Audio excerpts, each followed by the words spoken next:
मैत्री म्हणजे एक प्रकारचं जीवाभावाचं निखळ नातंच जणू.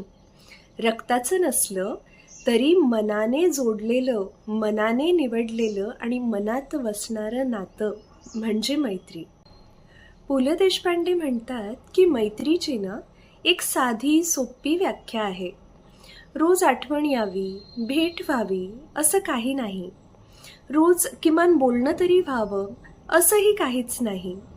पण काहीही झालं तरी मी तुला विसरणार नाही ही झाली खात्री, आणि ह्या गोष्टीची तुला जाणीव असणं ही झाली मैत्री. जिथे आपण आहे ते स्पष्टपणे बोलू शकतो, जिथे गोड खोटं बोलण्यापेक्षा कटू सत्य बोलण्यास वाव जास्त असतो, आणि जिथे फॉर्मॅलिटी आणि डिप्लोमॅसी हे व्यर्थ ठरतात, निरर्थक ठरतात, ते म्हणजे मैत्री.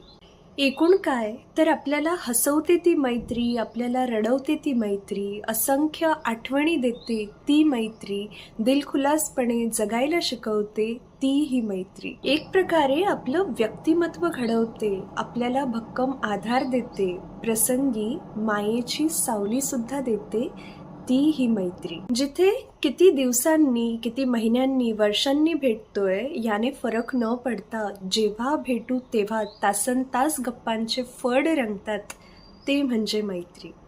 जिथे आपल्याला उगाच काहीतरी भासवावं लागत नाही, कुठल्याच गोष्टीचा देखावा करावा लागत नाही, जिथे आपल्या हक्काच्या हाकेला तितक्याच तत्परतेने ओ मिळतो, ते ठिकाण म्हणजे मैत्री. शेवटी काय तर आपल्याला कायम समजून घेते ती मैत्री, आणि प्रसंगी गरज वाटल्यास समजुतीच्या 2 गोष्टी आपल्याला शिकवते ती ही खरी मैत्री.